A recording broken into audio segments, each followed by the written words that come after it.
Okay, gonna do a small talk about tracing.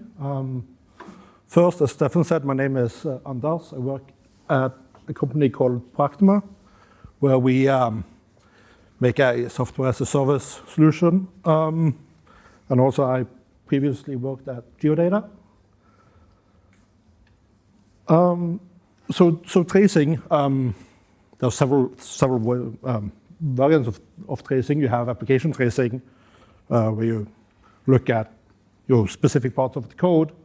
But this time we're going to talk about distributed tracing. So when you do tracing that crosses network boundaries, typically in a Kubernetes environment, a microservices environment. So I'm going to do a brief overview of the things, because it's not totally fixed yet. There's different specs, there's different providers, there is things changing, and you might have to make some trade-offs depending on what you want.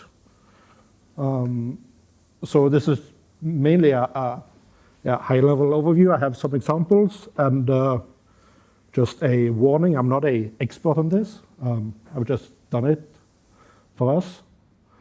But basically, so a trace, according to the open tracing spec, is basically a graph of objects. It's a directed acyclic graph, and that means that you cannot have relationships going back, so you get a loop of sorts. So everything has to flow in one direction. So a trace is basically just a logical container that contains spans. And spans is the actual data, and you get one span per thing, per network hop, per thing you want to instrument, basically. And that is what contains all the important bits. So a span will contain name, timestamp start, timestamp stop, tags, the trace context that has some more data, and has an ID that refers it back up the chain. So that way you can create a graph from start to end, so you can follow all your traces down the stack.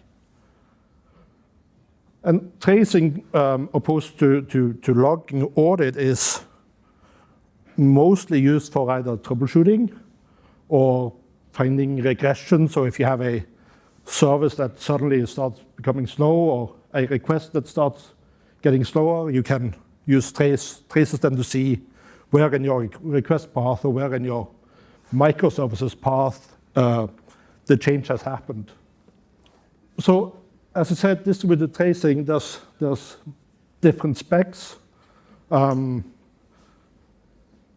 upon a time, the B3 or the Zipkin or the Open Zipkin or Twitter, whatever you want to call it, spec was the original, I think, the most used. It's called B3 today, but it was Twitter that made it.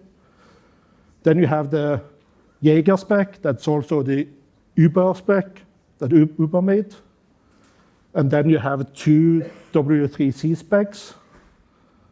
And I think it's the W3C trace context spec that is starting to become the the one that we should be using.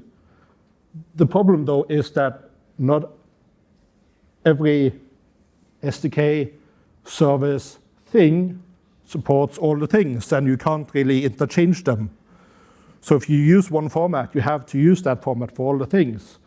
And then you might have a service or a layer or something that doesn't support that, and then, yeah, like you can't have that included in your stack, basically, in your trace stack. On the bottom here, you can see the B3 header spec. So this is passed on each request as a header, where you have the trace ID, big chunk of number. Then you have the span, so that is the current segment, basically.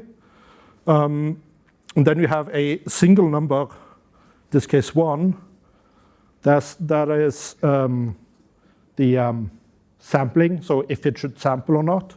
So you can have, in this spec, you can have 0, then you shouldn't sample, 1, you should sample, and you can have a deferred value that says, be ready to sample, but let somebody else decide if you should sample this request. And then lastly, you have a referrer to the previous span, so you can make a graph of all of this. And the same with the Jaeger and the W3C. Everybody has HTTP headers that does the same thing, though, but in different formats. OK, so you want to do tracing, so you need to collect it. Somehow you need to gather up the traces from the different systems. Like most things, there's several ways of doing it. You can either have your programs or your systems push the traces to a centralized system like Jaeger or Kafka or Grafana Tempo or whatever. Or you can do the scraping approach where you run one or more scrapers that goes and collects kind of like you do with Prometheus metrics or and you can of course combine them depending on what your system support. Not sure what's most common. I think the most common one is to run a scraping approach. But you have several different systems that you can collect your traces in.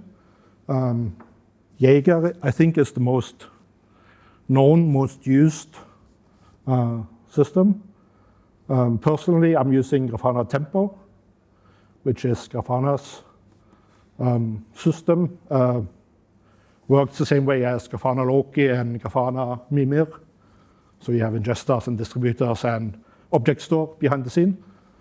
Zipkin has some stuff. You also have like your Datadog and all different cloud providers that you can send your traces to as well if you want to have it outside your cluster or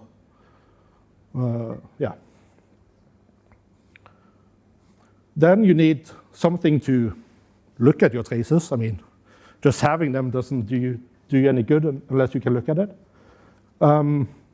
This is a screenshot I found on the Jaeger website showing a view of a trace. So you can see each thing is a span. And you have the top one that is the total request. And you then can see the timeline of each of the steps then in your code or in your system or process or however you decide to do it. So each of these could have been a network boundary, but you can also manually create new spans within a process. So if you want to have more granular tracing than just network boundary hops, for example. So again, Jaeger has UI, Grafana has UI, and Grafana can use several data sources. Tempo is one of them, but you can also use Jaeger backend with Grafana as your viewer. And Zipkin has a viewer, I think. Never used Zipkin, so I don't know. And then you need, to produce traces from your things. OpenTelemetry has SDKs for basically all languages that you are going to use. So .NET, Java, Go, Rust, Python, R, whatever you need, basically. And also the SDKs have additional niceties, I like to call them. So this is a .NET example. And it has, so line 6, add HTTP client instrumentation. So if you add that, whenever you create a HTTP client and do a request, it will automatically create a span or collect that for you. Same with the gRPC. So when you use the gRPC client, it will auto collect that. And then line 8, add source, azure.star. All the Microsoft SDKs, or not all, but like the Cosmos DB SDK, the Service Bus SDK, and several other Microsoft SDKs creates spans by default, so you just need to collect them and it'll end up in your stack. And this is, we can do this for all languages, basically. So that is your code. And you can, of course, also make custom activities, as I said. So if you, inside a process, want to add a span for some specific thing you do, each SDK has a way of doing that. So basically, hey, for this part, create a new activity, and it will be emitted as a subspan again of that request. So this is, as I said, super nice if you want to be able to see how changes you do affect certain request parts, or say you change algorithm or change the backend storage system or how you do a request, you can see the effect, or if something breaks, how it ends up. So that's an example of one of my systems. And as I said, you have to make some considerations. So you can see the first two green lines is from our NGINX ingress. So that emits spans. And we are running Linkerd, and Linkerd only supports the B3 spec. So that means I have to run B3. And then you see the Linkerd proxies, and that is each service that runs Linkerd gets two spans because the Linkerd sidecar has a client and a server. So when you do an outbound request, it goes to the server and the client. And then on the other side, it also has a client server. So it hits the server and the client sends it to your app again. So that's why you see the 4 Linkerd proxies is basically from the NGINX to the Grafana pod. So then the question is that worth it or not? What does that give me, have all that Linkerd noise in here? But then you see Grafana, and there you can see they have some internal activities, so things that are not nested are in the same process, basically. And then again, Linkerd, because I haven't turned on tracing on the backend storage for this data source. So that's why it gets cut off when it hits that service. I don't emit traces from that or spans. And today I found out that Cloudflare's tunnels, so if you run Cloudflare tunnels, they support tracing, but they don't support the B3 format. And I run tunnels, so if I want to trace that, I can't trace Linkerd. But if I want to trace Linkerd, I can't trace my ingress point from Cloudflare. So now I have to choose, do I want that or that? So that's, too bad. Linkerd will add support for whatever becomes the official spec when it becomes the official spec. But they won't do anything before anything official is done. So that's life. So is anybody here using distributed tracing? What are you running? I use Jaeger. Jaeger. Jaeger is probably the most common. If you run Linkerd, they have a Jaeger component you can start up, and you get Jaeger backend and stuff out of the box. And if you go look online, you get, Jaeger is very popular. Grafana Tempo that I'm using as a backend supports all the different protocols. You can send whatever you want to it. Pretty nice, and it uses your object store of choice, so S3 or Azure Blob or Google, what it's called, as a backend store. And it also has search capabilities, which I think the other one lacks. So if you have 100 gigs of traces spanning a year, you can actually still search it. When they use cloudless functions to search the traces. So I guess it can get expensive because you have to say you want 200 workers to do the searching or something. But So the short is